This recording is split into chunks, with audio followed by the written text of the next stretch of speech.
The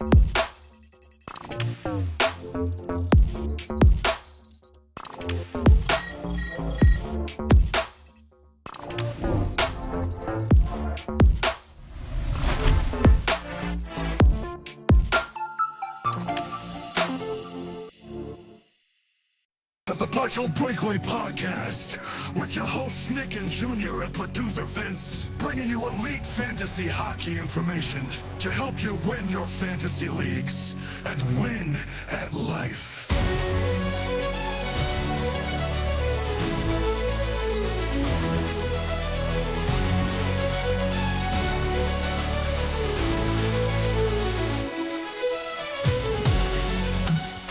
Episode 74, Trade Deadline Part 2. I'm Junior, this is Nick, that is Vince. To the far right, right? To the far right, right? That's a non-political term, that's just a direction. Don't make me put a tariff on you. How are we doing, boys? Good. We're actually coming to you from a Friday today. Yeah. And we're recording the podcast a little bit early. Trying something new, see if it drops. We're going to drop it early as well, right? We're not going to delay the drop? Probably not, no. Okay. All right. Should be fun. Any news on that storefront that you said that you were going to bring? No. Look, things are getting busier at work, so it's rough, but... I feel like you're spending all your money on glasses instead of building the website. True story. These come free, courtesy of my 3-year-old daughter, Amalia. So thank you, Amalia. Yeah, well, she gives a lot better. I'm sure taste she'll than be you do. listening tomorrow. All right, so this is the Partial Breakaway Fantasy Hockey Podcast. Your go-to for any Dynasty Keeper hockey leagues that you might be in and want to know more of. So, yes, that is correct. What are we talking about today? Well, last week we talked about the NHL trades. This week we've got a mailbag full of trades that happened during the fantasy hockey life deadline. And no, not the podcast with Victor Nuno, but the fantasy hockey world, I should say. So we'll go through those one by one. There's some interesting ones that will surely cause some debate. So I'm excited to get to it. And I think that's all we're gonna do today because that's a lot. So we'll probably just do a post for our Waiver wires. waiver wire pickups. Yeah. Who to pick up and stuff like that. We'll do it that one closer to Monday for next week. Yeah. So if ever you wondered if those boneheaded GMs are only in your league, well, wonder no more because we have a slew of trades here that will allow you to see if others value the players at the same level as you do. So, Junior, we've been warned by the owner that we have to be nice. well, look, what's a bonehead to you might not be a bonehead to me, you know. So, and to the listeners. But all jokes aside, there is some interesting offers. Well, a listener told me to go buy shares in Vaseline because I keep getting horribly defeated in these trades. So let's see. All right, so let's start with Nick. You go first. Yeah, I think I'll start off with mine just to break the ice and get things rolling a bit. And I already mentioned it a little bit with listener Tony. So I made a trade. Obviously, Yossi is injured in the NHL. And I had Leonard, who is one of my favorite prospects there is. I also traded a 2027 first-round pick. And I got in return Hagel from Tampa Bay and a 2027 second-round pick.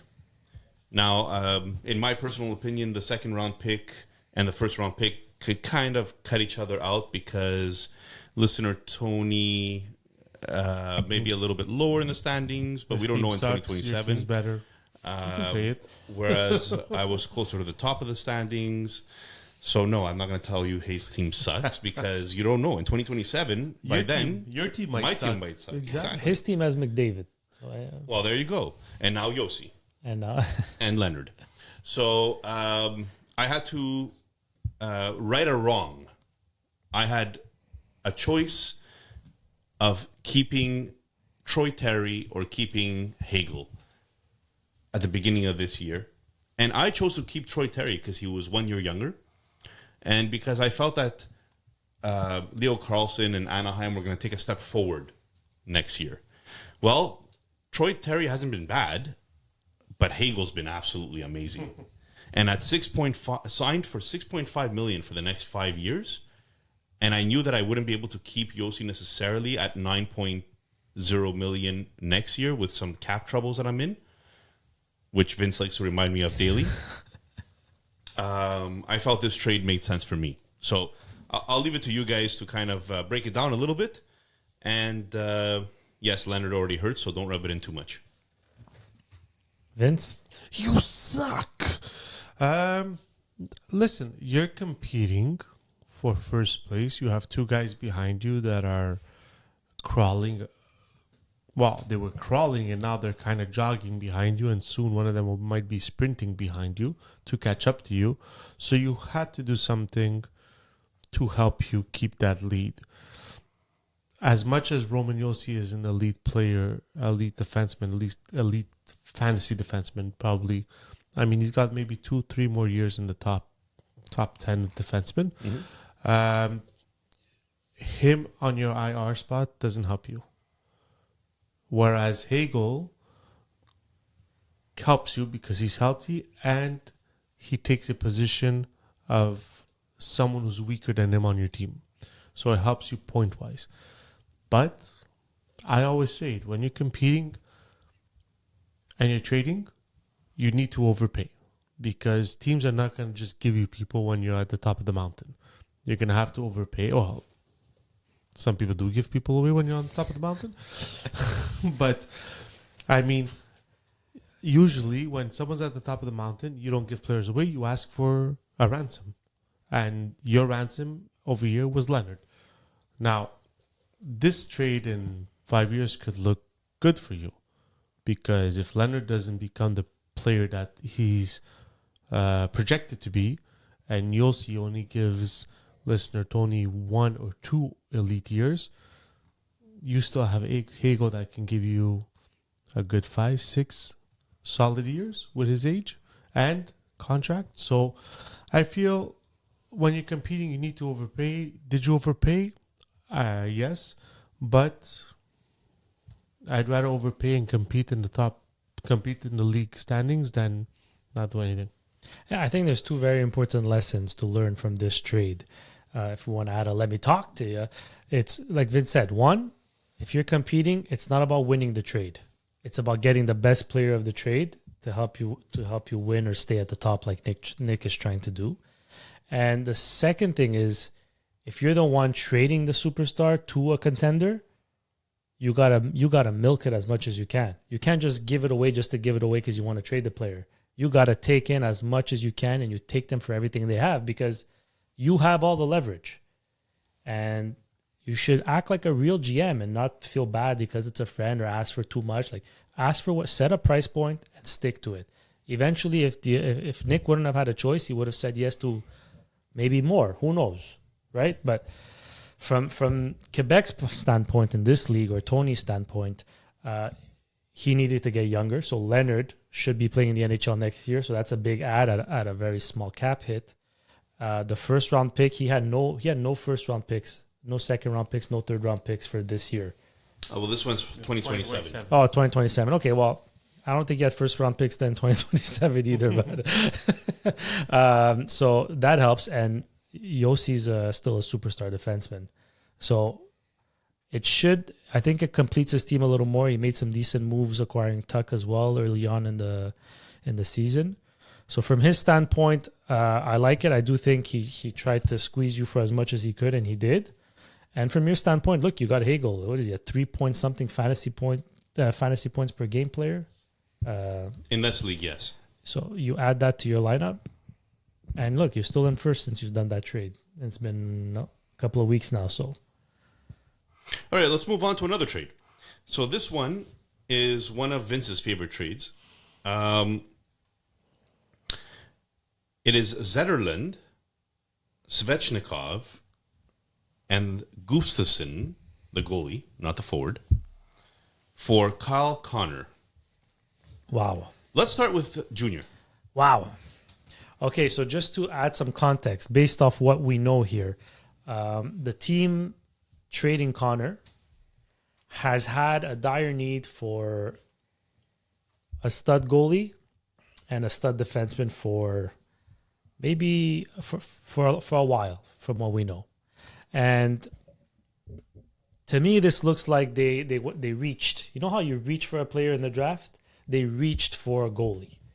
And Gustafsson, to me, He is the third best goalie in the league this year. right. The last year he wasn't, but the year before he was. So like, there's a consistency issue with Gustafsson. And if you're gonna trade a guy like Connor, give me, I don't know, an Ottinger, a Vasilevsky, someone that you could go to bed at night Plug and and know play that you goalie. have a steady goalie. You know what I mean?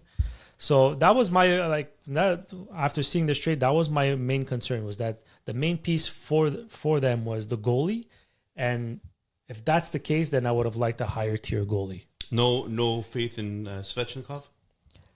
Svechnikov, again, so there's the inconsistencies of Gustafsson for his play, and then Svechnikov is inconsistencies because of his injuries.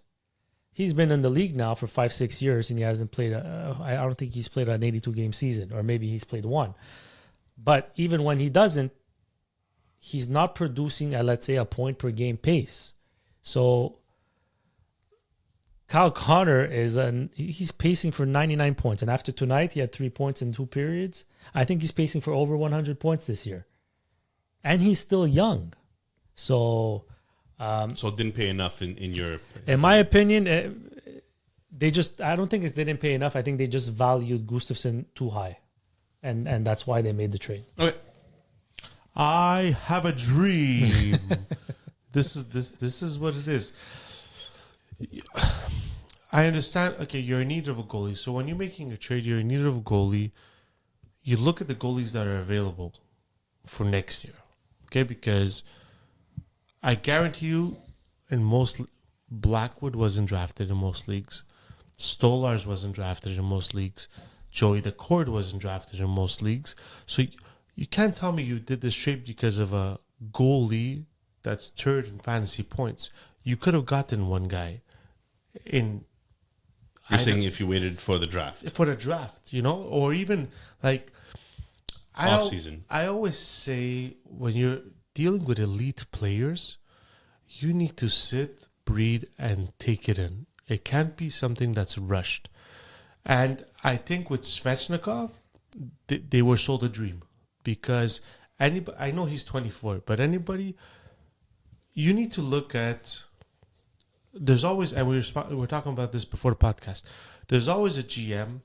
Every GM wants to get that one player that everybody says is washed out or is not producing, and have them on their team, and have them on their team when they pop their cherry and become the elite players. But it rarely happens. Why? Because you got to go with the stats. Svechnikov is 7 years in the league. He's 24. 7 years in the league. He cracked 30 goals once. 30 goals. Kyle Connor is in the league 1, 2, 3, 4, 5, 6, 7, 8.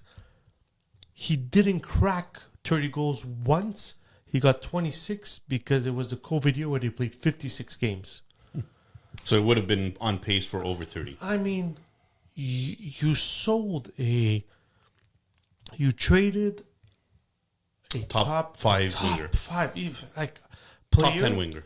for a dream of a young player in Svechnikov. In my opinion, I think he's a dream.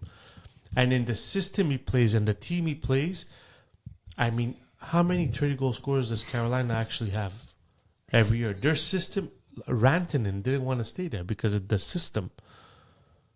So it's not a system that's beneficial to Svechnikov. So you got a goalie who, like Junior said, is on and off, who I think you could have gotten someone either better in the off season or better in free agency. And then if you trade off Svechnikov and Connor one by one, I mean, it's a total loss. So to me, to not get a little more at a draft pick or like a young, like a Leonard, a young elite prospect that has The upside. the upside. Listen, but did they fill up their goalie need that they needed? Yes, but now you're hoping that Any fear that Wallstad comes in and steals games, or not next year. I think he'll be back up next year, but it wouldn't surprise me if Gustafsson is on 1 year, off 1 year, on 1 year, off 1 year. That means next year he's going to be off. well, I don't No, think it's. but it's I'm a- just saying. yeah. The I one don't thing think going it's for a sign. Gustafsson next year is that it's a contract year, so we'll see how that goes. You know, and at the end of the day, like Joe said, it's a contract year, so they're not re-signing him because they have We don't know. Wallstad. They have Wallstad in the thing. But my fear for next year is if he starts to struggle and Wallstad comes in and starts to pick it up, well, then Wallstad just took some games away from him. I just think there was a little bit of a lack of research done in terms of Sveshnikov, even just for this year.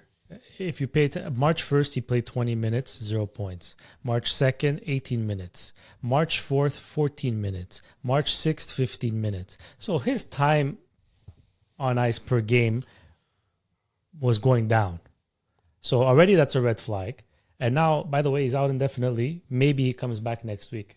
Maybe. So the same things are reoccurring. What's that expression? The insanity one there. Whatever. You keep doing the same thing over and over again, expecting different results. Yeah.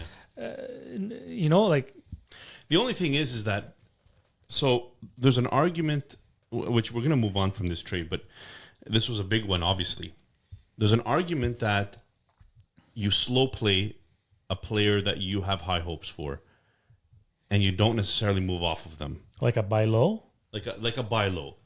So maybe they thought that Sveshnikov is going to start, his body's going to start getting better in the future, right? Or that he's going to start getting more consistent. Gustafsson is going to start getting more consistent. Nobody's spoken about Zetterlund. Was he somebody that you guys care about? Or We spoke about him in the podcast at the beginning because he was on a hot streak with San Jose. But after at one point, he just died off. I think he's stuck at 18 goals with Ottawa now. He hasn't reached 20, but Yeah, I mean, I think Zetterlund is an extra because of the good cap that he has, but since he's been to Ottawa, now he's on the third line. So he went from top two lines, maybe top power play in San Jose. okay, so to maybe now- just a throw-in kind of.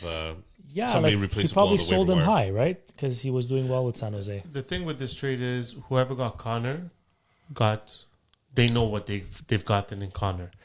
40 goal scorer. Exactly. Gustafsson and Svechkov, you don't know what you have in them. You could get something that could together be better off than Connor, but you could also get someone that Look, hopefully for that team, Gustafsson finds his form, and Sveshnikov doesn't get injured moving forward, and they don't feel that they got ruined there. like Junior said, Gustafsson contract year, Marner contract year this year might have the most points in his. How did NHL Marner career. come into this conversation? I'm just saying, Always, somebody throws in Marner, always.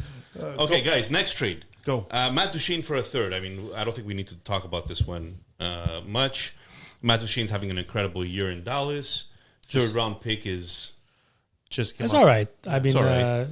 to me, it just sounds like there was a lack of interest, so took what they could get for someone they didn't want to keep. Well, I mean, he's 34 years old, and he's going to be a UFA. So that means that he's getting a raise next year, most likely. Depending if anybody wants a 34-year-old, we'll see. I heard actually, so good thing that you mentioned that. My understanding is when they were speaking to Jim Neal, that's the Dallas general manager, they want to reward Duchene for playing on such a team-friendly contract and being so productive.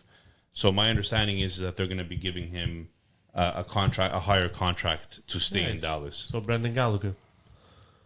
Yeah, except this guy actually produces. Or like the Pavelski style, right? Yeah. 2 years, Pavelski's- 8 million, 7 million. Yeah, exactly. Something short-term with higher money. But I think next year is no, not them. It's not them. It's Minnesota. Next trade, Matty Beniers, Dylan Holloway, and yeah, a second That was my trade. for Theodore and a third. So if it's your trade, why don't you explain to us what happened there? Basically, I'm I'm rebuilding in most of my leagues because it's just what it is. So I had an excess of centermans, and unfortunately, they were just centermans. You know how sometimes you have centermans who could play wing or whatever. I had too many guys that were Dual eligibility. dual eligibility, but too many guys that were just centermans like Pierre-Luc Dubois, Marco Rossi, Shane Wright, Berniers, Logan Cooley. It's a lot of centermans. I know you always want depth in that center position, but so Shea Taylor was available. I am 10 in defense. And he's still at the age where he can give me, hopefully, if he stays healthy, 4 to 5 years of good, when I'm ready to compete, he'll still be relevant on my team. So Before he got injured, he was top 4 defenseman in points in the entire league. So, I mean, Theodore is a good one. He takes the top power play in Vegas. He doesn't give it up. Yeah, and once Pietrangelo leaves, I mean, he'll be the go-to guy in Vegas, right? He's already there. He's already there. So that's about it. Did I like Beniers? Yes, but I like my other centers more. Like it was either Beniers, Rossi, or Cooley. I wasn't ready to let Rossi go, and I was definitely not ready to let Cooley go. So Beniers has been doing good, but I still see him as a two-way center. He's having a hard time putting up big offensive numbers. Well, everybody in Seattle is, right? So I feel like Shane Wright's been outplaying Matty Beniers. Points-wise, yeah. And Holloway, listen, I liked him. I kept him longer than I should, and it paid off this year because he finally found his niche. See, you slow played him. Yeah, but he finally found his niche in St. Louis. But I acquired Marchessault at one point, so I said I'll lose Holloway, but I'll have Marchessault. So. All right, guys. Do you want to comment on that trade, or you're okay moving on to a blockbuster? What do you think you would have received for Holloway if you just traded him alone? Second round pick? A second round, yeah. Probably a second round. But my team, I'm at the point in my rebuild where I have to stop taking young players and I actually need NHL players, right? So, like I said, and we're going to talk strategy later, but that's actually a good point. Like, there's different areas of your team, different timelines, I should say. So you have maybe a rebuilding phase, or just you could call it a building phase, right? Where you're gathering assets, and what you do with those assets and how fast you want to compete is going to dictate a lot of what you do. So we'll talk about that later. Yep. This one is a blockbuster. David Pastrnak was traded in pretty much all our leagues. Honestly, so was Scott Connor, by the way. This has to be one of the deadlines in all the leagues I've been in anyway. I've never seen so many superstars be traded at a deadline, just in my leagues alone. And then all these other ones come in and you're like, wow. So for salary cap leagues, especially those that follow the NHL salary cap, do you think it's because of the fact of the projected higher salary cap next year? It's been confirmed, but the fact that you're going to have a bigger salary cap next year, all of a sudden people could start affording some bigger name players. Yeah. And that's why there was so much activity. That, and I guess it just takes one person to trade a superstar, and then everybody gets antsy, right? Oh, if he could trade a superstar, then someone else could trade it, and then people just start discussing more. I think naturally that's just the course of action at a deadline. All right, so this trade was Pastrnak for Bouchard, Nelson, and a first. Junior, what are your thoughts? I wish Brock Nelson was replaced with something else. Like now, he's in Colorado. What is he, 34 years old? No, 30? Mm-hmm. 31? He's 30, 31. Regardless. I would have... That's a big difference from 34. Well, he's not a superstar. No, but I would consider him at least fantasy relevant. I would even say maybe he's star. 33 years old, guys. Yeah. He's 33 years old. No. Yes, he is. I just checked it out. No. He's 33 and he's born in October. So when the season starts, he's going to be 34 years old. No. Okay, so Brock Nelson in this trade to me was a dump. but it should have been a prospect or should have been another young player. Maybe not to the caliber of Bouchard because 33. yeah, man. That's what I was saying. So I just wish that player there was somebody else. You know what? In this case, Pastrnak is 28. If Nelson was Sveshnikov here, if Nelson in this place was switched to Sveshnikov, I would have liked this a little bit more. I agree. Not great, but I would have liked it better. Yeah, so you're saying that like Brock Nelson's not really going to be fantasy relevant for much longer? Look, we don't know where he'll sign. Okay. I mean, he looks UFA. good in Colorado, but we'll see. He's a UFA, right, in the NHL. How much money is he going to make? He's making $6. I think that goes up. I don't think it goes down, or it stays more or less the same.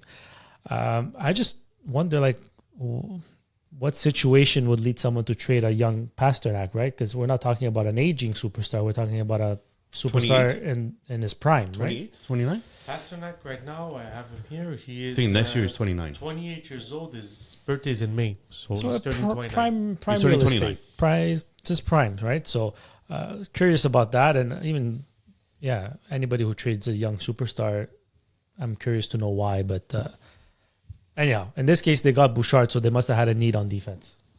Look, Bouchard is 25 years old. He's a superstar in his own right. I could kind of see the attraction to Bouchard. Also, RFA, by the way, end of the... No, Bouchard is going up to 8-9 million next year for sure. But they probably feel the need in defense with Bouchard, which is a very to have Bouchard on your defensive line is a very good. It's a very good place to start. But to give away Pastrnak for that, I think it's hefty. And like you said, I don't like the Nelson. I feel Nelson, unless they're competing. Like if this team is competing this year, then yes, Nelson would be helpful for them. But if they're not competing, Brock Nelson is a nobody in this trade. He's just a throw-in because, yes, he went to Colorado, but he's not staying with Colorado. You understand? He could sign with whatever team he wants. And like you guys said, at 34 years old, I mean, I would take Duchesne over Nelson, so I feel, and the first is good. They got a first back, they got a superstar defenseman in Bouchard, but I still think, man, like players like Kyle Connor, like we'll talk about the big players that got traded, and especially in fantasy, man, it's tough to trade these players. And Do we think, and this is something I've thought of, and I've thought of it quite a bit, seeing Pastrnak being traded in both leagues. Do we think that Boston's recent selling of players is making people scared of how good Boston will be moving forward, and that will possibly lower Pasternak's value? Well, I spoke to someone who had Pastrnak and traded Pastrnak, and that was one of the things they did say is, who is he going to play with? And then my reply to that was, who has he been playing with? Right? Who has he been playing with? Pavel Zacha. He hasn't been playing with Marchand on the power play, maybe a little bit, but they even split them up on the power play at one point. So this guy is the type of guy that he'll produce by himself if he has to. He makes those guys around him better. And in this particular case, I wouldn't be afraid that he plays with Boston because he can succeed. We've seen it. Like in this league, he's 8th in points. Wow. And his 8th overall in fantasy points with 212 fantasy points in this league. So, I mean, he hasn't been playing with anybody. Pavel Zacha? Nick, he's Like you said, like 9 season. Charlie Coyle? 9 season hasn't scored. Who has it been? 9 season hasn't scored less than 35 goals. So I still think, I think he creates on his own. I think anybody that's scared of Boston regressing should not be worried about Pastrnak regressing necessarily. Like I would have worried about that if Marchand was still there. For Marchand regressing, age and that comes into factor. Well, and he too, did but- regress. I mean, but he already did show signs of regression, right? He's at 60-something points this year, I think, on pace for 60-something points. Last year he was on pace, or he finished with 70 points. The year before that, 80 points. I mean, we're seeing a steady decline Yeah. in Brad Marchand. You're not seeing that necessarily in Pasta. And you know what? Another player, just because we're on the topic, Swayman too, right? Swayman hasn't had a great year. Now he didn't start off well because of the holdout and so on. Training But camp. Remember this, boys and girls. When your players don't go to training camp, they're gonna have a shit season. It's true in any point, sport. It's Always true in any happens. sport. That's something to look into. So I wonder next year, like now they traded Brandon Carlo, steady defenseman. So like, what does this mean for Swayman next year? He still has McAvoy. He'll be the Boston. I mean, that's just McAvoy. Boston's not rebuilding. Boston's gonna be retooling.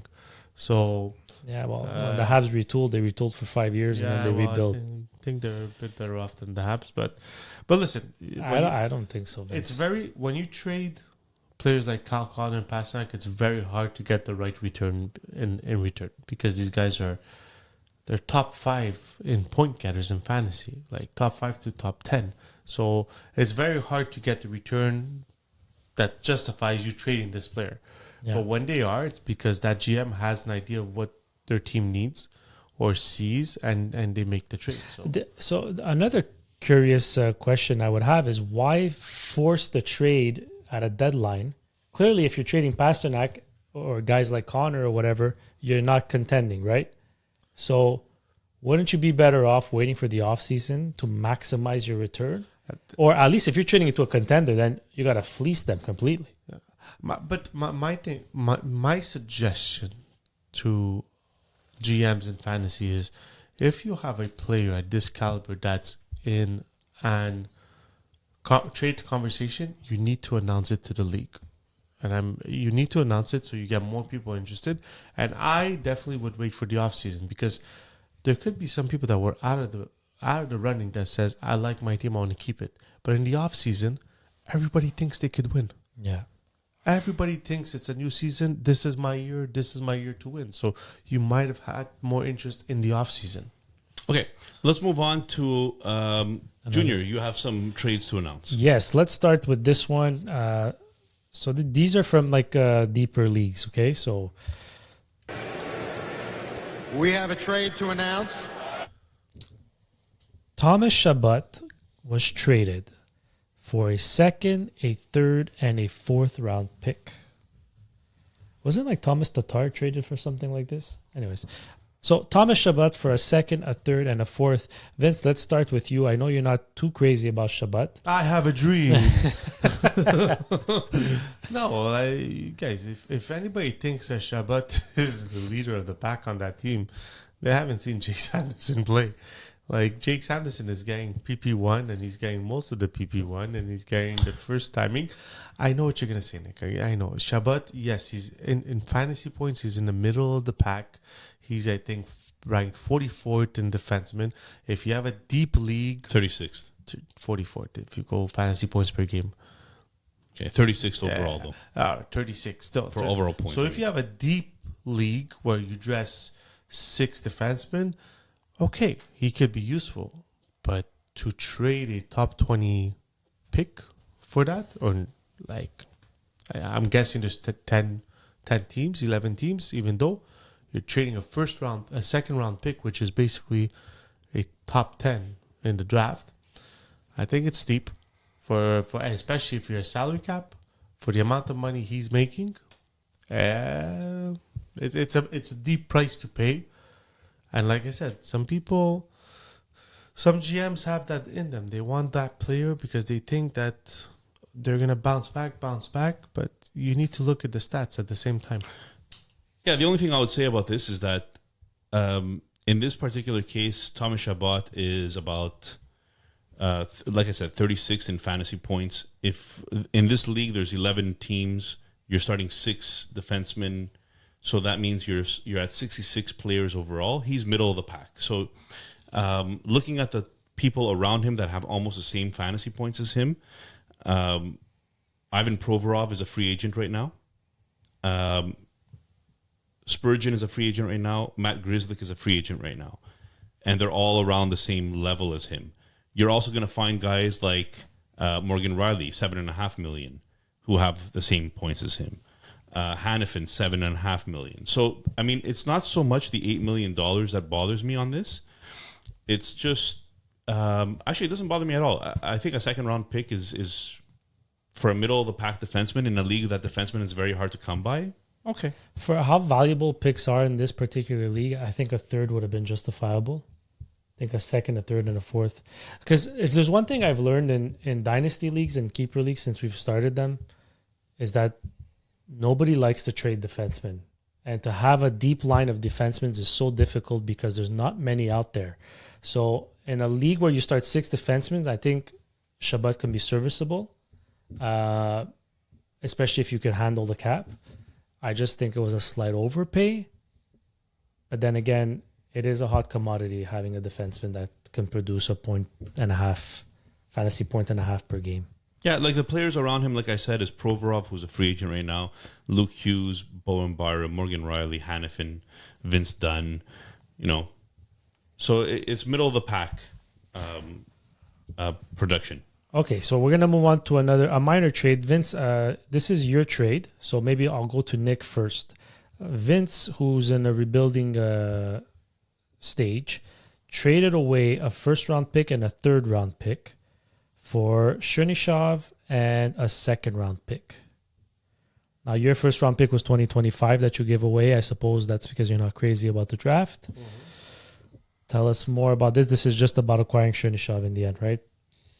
Yeah, it's the way Nick was talking about him. I really just turned me on. So I'm like, let me go get him. No, it had a lot to do with. He's done that to me too, by the way. I traded away. Who did I trade away? Because of you? Oh yeah. No, you went to pick up. No, I traded away Hints because Wyatt Johnson is taking over the top in Dallas. So this was your revenge? Yeah, this was my revenge. No, I really like Chernyshov actually. Sorry, go ahead. No, it's just basically like you said. I'm not crazy about this year's draft, and in this league we're drafting basically what the NHL's drafting. That's what our draft picks do. So I wasn't crazy. That everybody's saying 2026 draft is one of the deepest drafts that's going to be there. So in return, I'm pretty sure I got 2026 second round, right? In return, yeah. So to me, that was the main idea. Well, you gained a prospect. A prospect who plays with a team that I think he has a chance to crack, if not next year, the year after. So a good prospect. Yeah, exactly. So I had Chernyshov as my, I think, 8th or 10th best prospect from last year. Shit, that high. Wow. I had him top 10. I thought he was going to be absolutely amazing, and he's been performing really, really well. So I think you got a prospect, and you got a pick in a better draft that might be equal value to the first round you gave up this year. So I really like your trade there. Moving on. And I think he flipped that first right after. I'm not sure if he flipped it. I think there's he flipped it. So there's another trade here, and yes, he did flip it. So that same person went to go acquire Mark Scheifele, another big name traded here, for that first round pick, another first round pick. So 2 first round picks. Yes, it wasn't just Mark Scheifele he got. Oh, yeah, you're right. So it's Mark Scheifele, David Pastrnak, and Grunstrom. We forgot about David Pastrnak. I was wondering, I'm like, this is such an overpay for Scheifele. Okay, so Scheifele, Pastrnak, and Grunstrom for 2 first-round picks, Rupe Hintz, Kevin Fiala, and Brock Faber.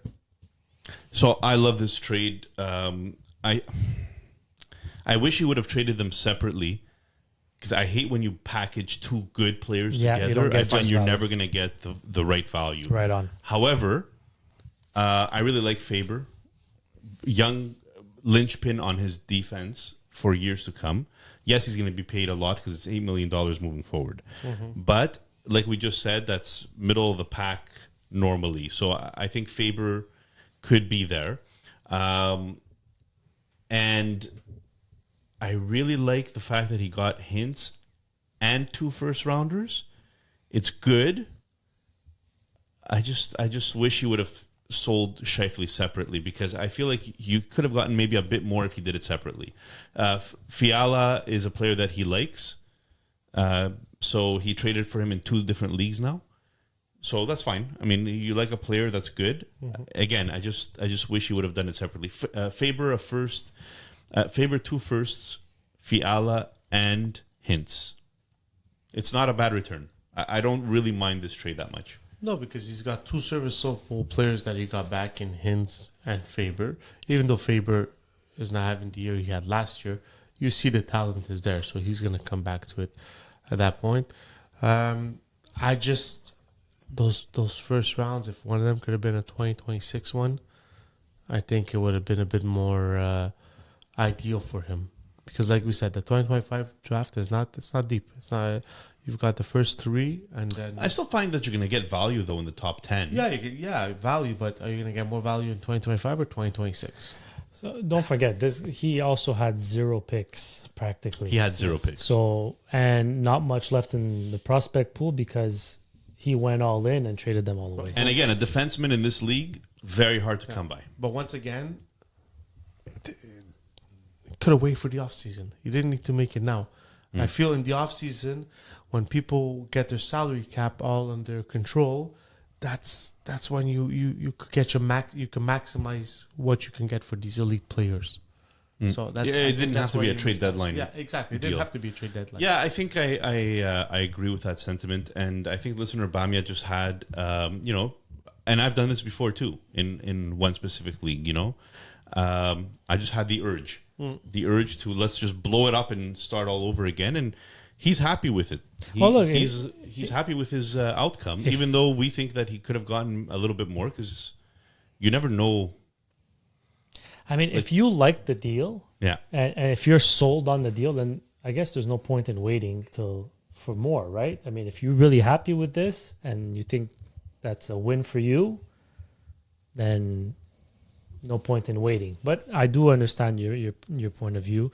And the one thing I take from this is I agree with you. 2 very good players are superstar in Pastrnak and a star in Scheifele. I think you're better off trading them separately than packaged together. All right. So moving on to the next trade, another superstar, a second time he makes this list, Kyle Connor, was traded away, this time for a first-round pick, a fourth-round pick, Dylan Cousins, and David Jiricek. So Connor in exchange for a first, a fourth, Dylan Cousins, and David Jiricek. First in what, 2025? A first in 2025, a fourth in 2026. The first in 2025 is middle of the pack. Yeah, essentially, this is like almost 2 firsts because Dylan Cousins was a top 10 pick. In this league, he would have probably been drafted the first or second round at the time. For Kyle Connor? I'm not justifying the trade. I'm just telling you that Cousins was a first or second round pick in this league. But I'm saying the trade is for Kyle Connor. Only Kyle Yes. Connor. Kyle Connor for a first, a fourth, Dylan Cousins, and David Jiricek. So like the previous one we spoke about, I think they are reaching on Dylan Cousins. I understand he's in a new system now, a new team. So we're hoping the GM's hoping that he's going to get to that level, but I don't think he's ever going to get to the Kyle Connor level. So I kind of like what you said there once. If I'm trading away a superstar player, I would like in return at least one of the items that I got to have the potential to maybe turn into that superstar player that I'm getting rid of. I'm helping Right. you now, and you're helping me for future years. At least when I make a trade, I kind of Oh, excuse me. I like that kind of mentality. because he right? got Cousins and then he just got draft picks, right? And David Jiricek. But like even David Jiricek, you do your research on David Jiricek, he couldn't crack the lineup in Columbus. Now he got traded to Minnesota. He's got Faber. He's got Bouillon. Possibly Kivi Harju eventually. I mean, where is he cracking? We can all agree he ain't cracking before Bouillon and Faber. So Right now.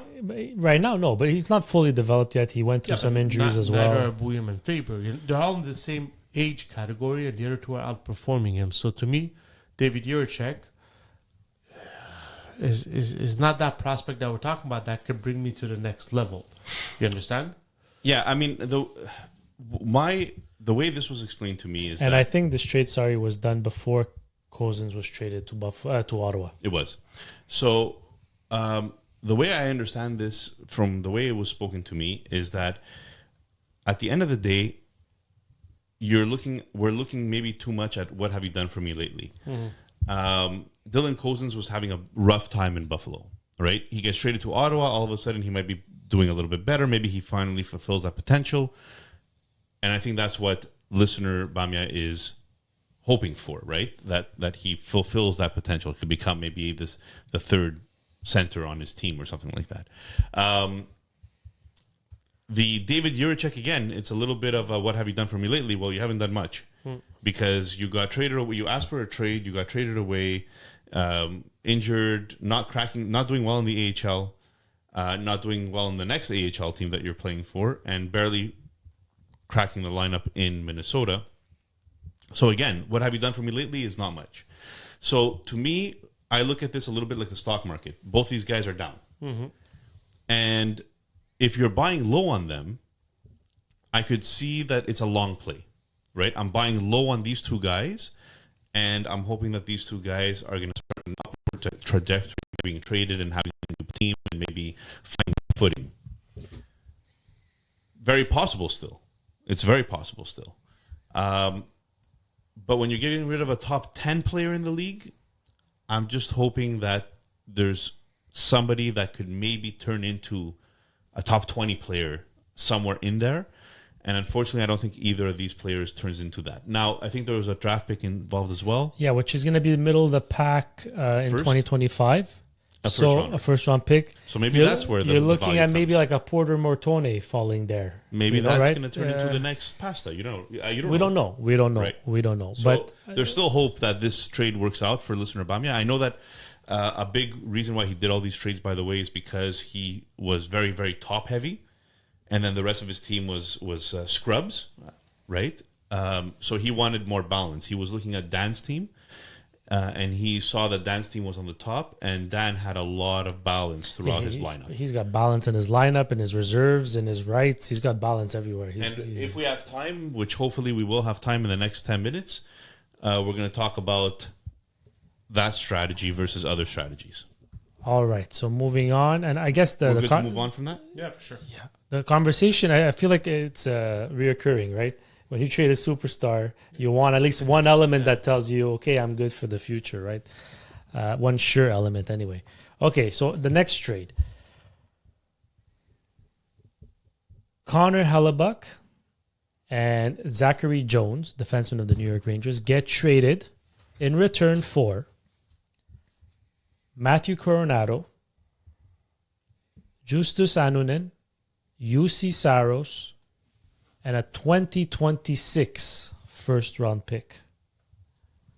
So, Zach Jones, Connor Hellebuyck, in return for Coronado, Anunen, Saros, and a first in 2026. Okay, so Zach Jones, from my understanding, was a dump because he was filled with contracts, so he had to get rid of a contract as well. I know that you might have a different opinion on this. I like this trade. A first-round pick in 2026 is valuable. I think UC Saros is having a bad year, but I still think he's valuable. And you get his backup in case he's not. So, Anunen. Coronado's been doing pretty well lately. Maybe a cheap contract that you could start in your lineup for next year. So, I don't mind this. Hellebuyck is getting a little bit older. He's having a phenomenal year. He's selling high on Hellebuyck. Oh, yeah. Well, I mean, you could have sold high in the last 5 years on Hellebuyck. He's been steady. Sell high. Right, for but the now next 5 years. he is getting older, right? You don't know in the next 5 years what he's going to do. So we said he was going to slow down this year. we did. But you know what? Right. I think this offseason, or now, I guess, if you will, I think it would have been a time where I would start considering to trade Hellebuyck. That's why I like this trade for listener Bamia. I think that he got some return here. I just don't understand the whole Anunen and Saros taking them together. Anunen will not take Saros' position with Nashville. We all know Nashville. Well, I think Nashville is one of the teams that will rebound next year because of so many new faces that came in. Takes them this year to gel together, next year they're going to be something to be reckoning with, I think, in Nashville. And I think Saros will. So I like the Saros acquisition. Coronado, I think he's a young player. Is he that young player that you're grasping that he can hit his potential? I like the first in 2026. That's a no-brainer. But if you take out Annunen and Coronado and just put maybe a prospect that's just has a little bit higher ceiling than Coronado, I think it would have been a good trade. But I don't think he diminished his goalie position, because I really do believe, like I said, that Saros will bounce back next year. And I mean, last year Saros I think was top 3 in fantasy points when it comes to goalies. No, I really like this return for him. I mean, look, you got Saros, you got a first in 2026, right there for Hellebuyck. I think that you're getting close. Yeah, and then add a prospect in Coronado that's already in the NHL. If the prospect could have been better, to me, it would. And if you look at his goalies, really hit because you want people to pay when you're selling these. Like Hellebuyck is the Gretzky of goalies right now, so you want people to pay for these players. You don't want to just give it. So I think he paid with Saros at the first, but I mean, just give the extra kick for an extra prospect. Yeah, I still like it. Anyways, what I was going to say is that if you look at his goalies, he has Demko, Lankinen. So he has the backup of Demko in case. And then he has Saros and Annunen. Handcuffed himself. So Smart. he has the handcuffs of both his goalies. So I could kind of see a strategy there that's being implemented. And I do like Coronado. I think Coronado might turn into a top sixer. And if he does, that's value. Yeah. So As both goalies are averaging over 3 goals a game and under 900 save percentage. If that doesn't change next year, this team is going nowhere. Well, I mean, we think that Nashville is going to have a big bounce back next year. It'll have to be because of their goalies. If their goalies don't bounce back, they're not bouncing back. I think even their players, offensive players, are not. Well, I think Stamkos has started to really pick it up. Yeah, but that's what I'm saying. right? He's starting now.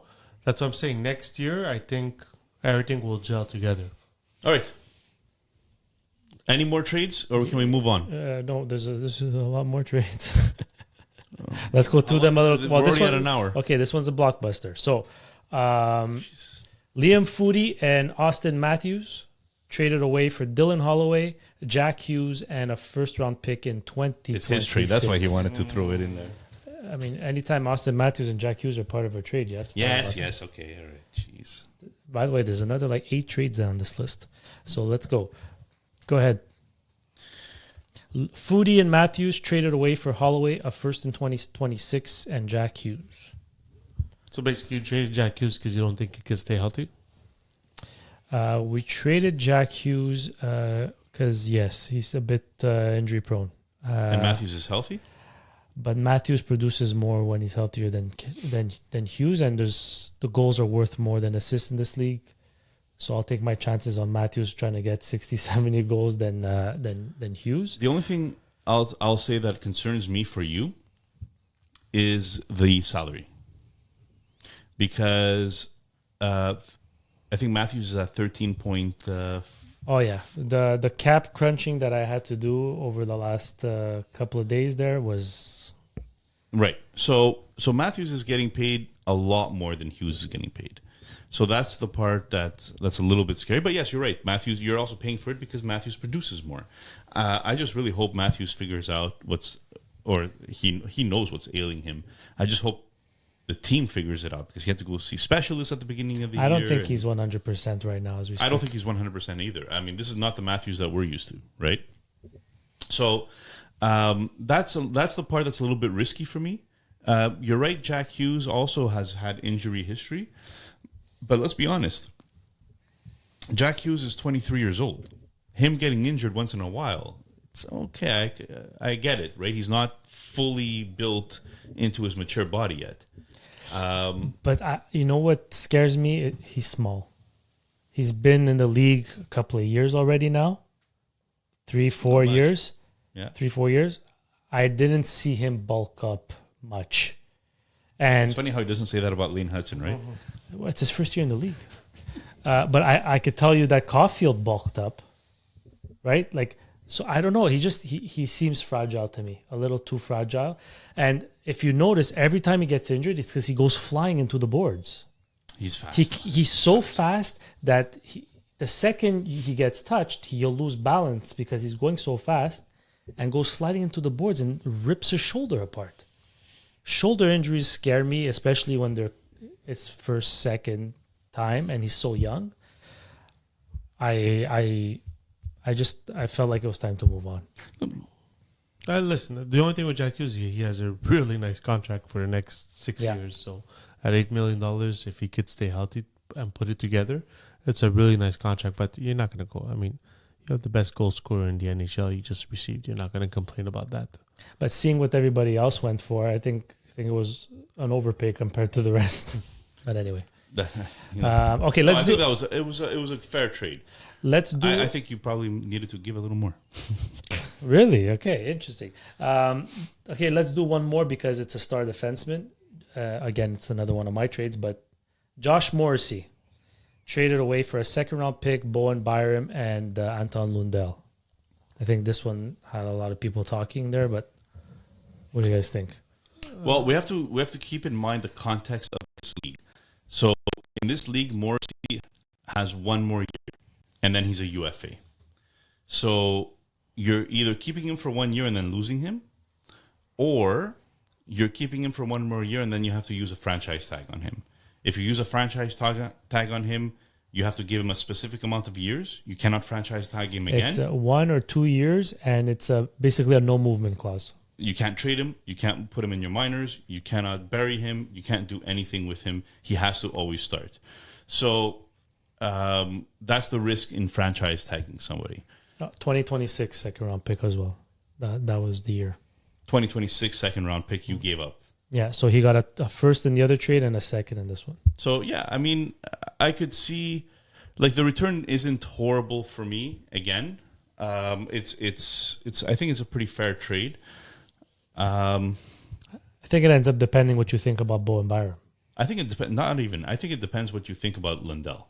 Yeah, because Bowen Byram, middle of the pack. He's putting as many points as Shabbat. Yeah, but he's in for a race next year. Right. How much is he going to get? Listen, He's not going to get Shabbat money. Powers got Shabbat money, and he's on the same team as Powers. Yeah, I guess. You know, so I don't think he's at that level. But you never, in the NHL with the cap going up, some GMs might go just nuts in the NHL and give.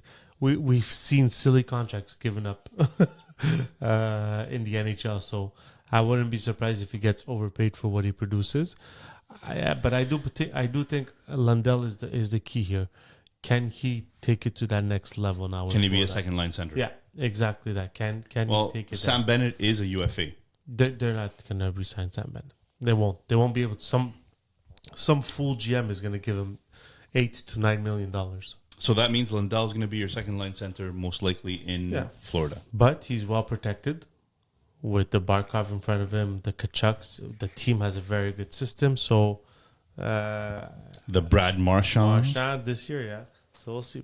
But it was in all in all, it was a fair trade. But like Nick said, Josh Morrissey, it's because you're competing in the next 2 years or next year because after that you got big decisions to make with him. Very hard. The franchise tag is not an easy decision, by the way, in this league.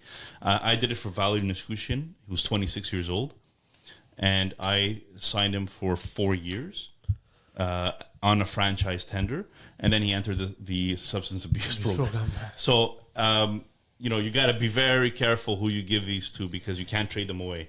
We did it for Brock Nelson last year. I mean, it worked out, well, just 1 year. But that was a 1 year, right? Yeah, because he's older, right? I think Nichushkin is younger, so it made sense that you went longer term. Yeah, I'm doing it for Wallman, I think, this year, and I don't know if it's going to be 1 year or more. Yeah, we're doing it for Crosby. But again, he's older, so probably just I'm not doing it for anybody because I'm rebuilding.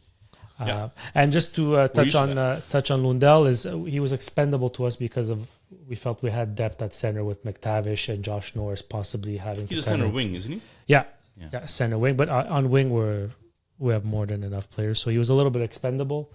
Even though we kind of liked him, we were okay with throwing him into the trade. Cool, guys. I think that's enough. That's enough trades for today.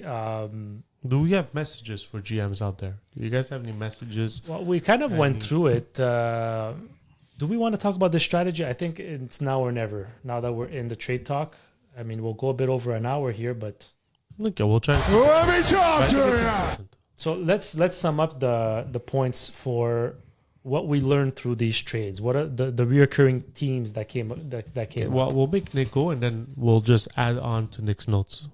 So there's kind of like this all goes with the trades that we've seen. There's ways of building your team, and then there's when you're competing. There's different ways of thinking about how you're going to be competing, and when you're rebuilding, there's different ways. So during what we saw with listener Bamia in this league specifically, with all the trades that he traded away Connor, he traded away Pastrnak, he traded away Matthews, he traded away Scheifele, Hellebuyck. he traded away Hellebuyck, and he traded away Morrissey. Morrissey. Wow. So that's a lot of superstar power, and a big reason for that is because he wanted to build a team, at least from what he told me, and he could correct me if I'm wrong, that resembles more like Dan's team.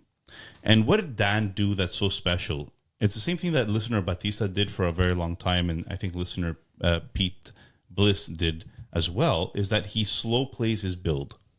So during his building process, he accumulates these first rounders. He doesn't trade away his first rounders, doesn't trade away his second rounders, keeps drafting, building a farm system where in a cap league, having these guys graduate on rookie contracts is big, because then you could just plug them in at low salaries, in and out as often as you want, right? At least that's how this league is built. Also, you're by not trading away players that are having bad years, and you slow play that, when they're having good years, they're part of your depth on your franchise. So now you have a bunch of depth coming up. You have a bunch of rookies coming up as well. You have a whole lot of options available to you at any given time. And Dan did make a couple of trades, but really it's a couple. And it was just for one position. He got goalies. His sustainability at the top looks like it's going to be a lot longer than other people, because he has so many things coming up, and he's number one in the league right now.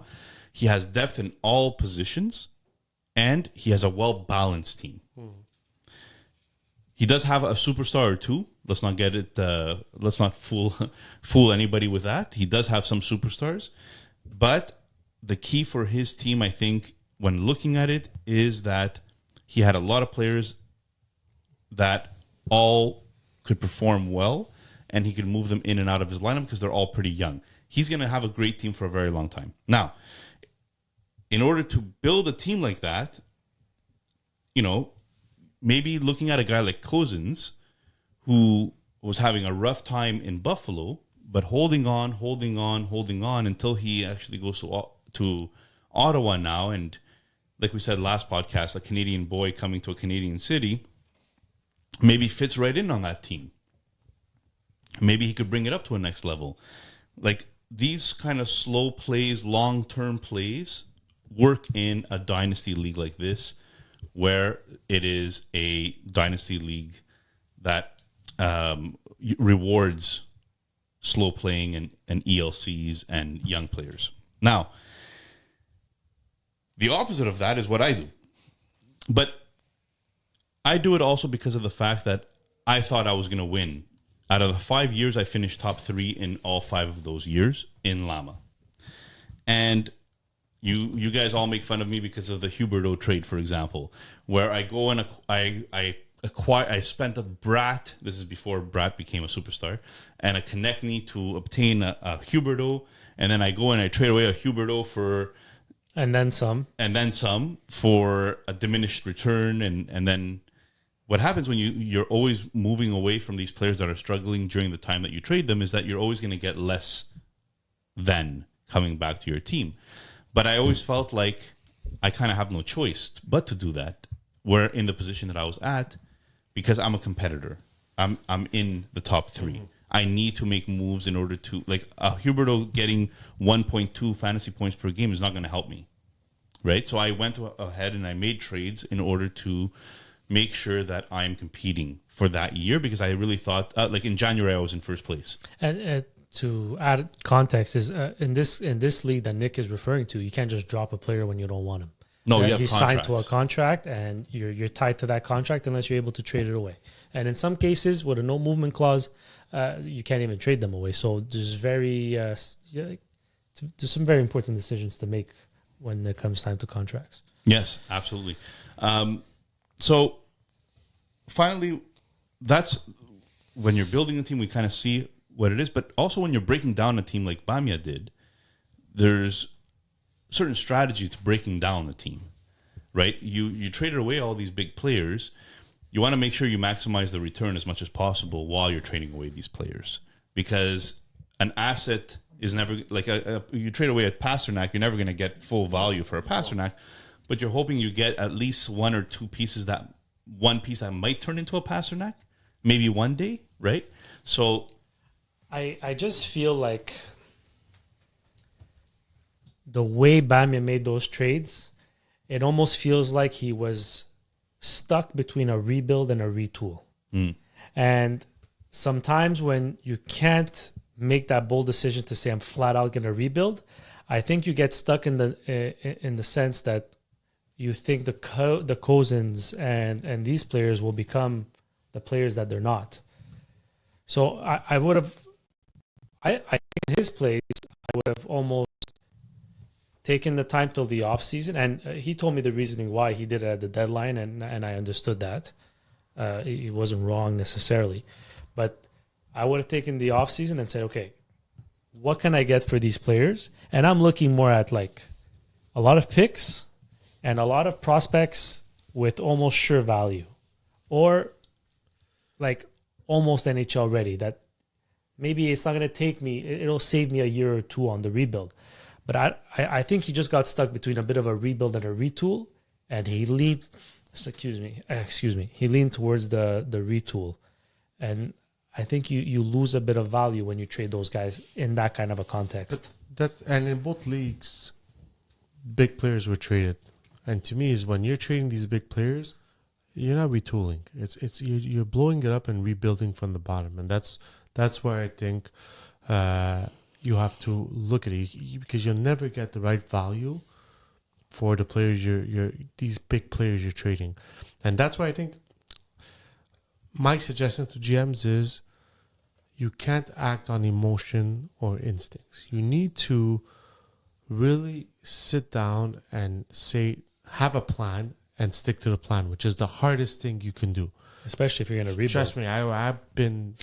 You've been pretty patient, how I many have to times say. I was ready to like jump the rebuild and make moves, and then you sit, and especially when you see other GMs making trades, that you just want to be in the adrenaline, you want to be in it, but you need to like just take a step back and say, okay, what is my plan? This is my plan. I need to stick to this plan. And once you stick to the plan, you're going to see that the fruition is all going to come to you after. And that's why take your time when you're making big trades with big players, and but what I'm saying with keep your emotions out of your trades is don't trade someone because you're in love with a player they have on their team.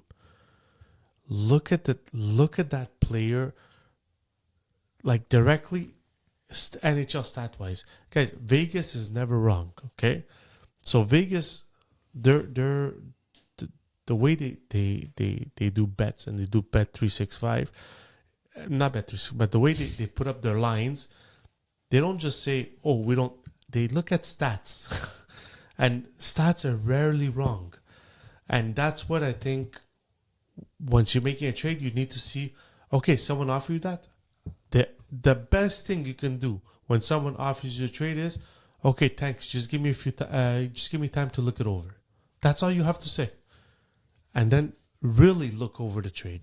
Look at the players you're getting, and you'll have a better perspective on whether the trade is worth it for you or not, or if the trade is part of your plan. just to finish up on the three strategies. So we spoke a little bit about the rebuild or tear down, right? When you're starting to trade, and try to make sure that if you're trading a star, get at least one of the younger pieces that maybe might turn into, like, people were asking me for Dobson, and I said, okay, no problem. I'd like to do Dobson, but I'd like to have a Leshunov back, because maybe he will turn into a Dobson one day, or maybe Ziv Buyan, because maybe he'll turn into a Dobson one day. I believe he's going to play his first NHL game tomorrow. Who? Levshunov. Oh, yes, with Chicago. Yeah. So just to say, though, is that when you're doing the teardown, kind of have that in mind. It's a good strategy. When you're building, be patient. Be patient and just build and just gather assets, gain assets for a long time, and stick to that plan. Like Vince said, the hardest thing to do as a fantasy GM is sticking to a plan. And even real-time GM, sticking to a plan. And then right when you get to the end, when you're top 1 or 2, when you think you have a shot, make sure that you really have a good shot. Yeah, that you pull the trigger on the right And at the pull right the time. trigger at the right time. And I think that teams like Tampa Bay, teams like Florida in the real NHL, do this very well. They will sell their assets that they've accumulated for such a long time. They'll sell their first-round picks. They'll sell their second-round picks. And in Tampa's case, multiple first-round picks, to get the 1 or 2 holes that you're missing. Don't do it for your whole team, because then you're not going to have anything in the farm system. You're not going to have anything left. But just make sure that you're competing, and know that when you are doing this and you don't win the first year, you do it again the next year, you do it again, you're going to start running out of these trade offers. And I think that's where I've reached right now. You got to do it when you have that window, when your window's open. Yeah. And so that we had a comment on Diminishing YouTube. returns is what I want to say. We had a comment on YouTube saying, not really agreeing with Julien Brisebois' philosophy in Tampa Bay, but at the end of the day, he's not doing that when Kucherov is going to be 36. He's doing it now because the window is open with Kucherov, Braden Point, right? When you lose that Kucherov, man, things change, right? Then I think his strategy changes. But at the end of the day, when you want to rebuild and you're building, it's all about sustainability. You can't rebuild or build for contention without acquiring assets that will allow you to sustain it till your window is open. Yeah, I think recognizing a window is it's the hardest thing to do, is to recognize when your window is open. And some people shoot their shot a little bit too early and they regret it after. And some people know exactly when the money shot should come. Peeps, like. The winners and losers, fine line. Yeah. I've lost 5 years in a row in Lama. Guys, like. Won 4 years in a row in LPHL. Like, subscribe, comment, anything you'd like. We're always open for a discussion. We came to you earlier during the week on Friday instead of a Sunday, so we'll see you. A lot of fantasy trade deadlines have passed already. Exactly. Now we wanted to make sure we accumulate all this information. And people are getting into the fantasy playoffs, so good luck to everybody who made the playoffs on their team. And we will have our waiver wire pickups for next week on our Instagram. So keep an eye out on that, because we're coming at you a little bit early this time. We don't want to shoot our shot too early. Spoiler alerts, Junior gets a win this week. Yeah, Vince might get lost. Have a good week, everybody. Good weekend, boys and girls and women and dogs.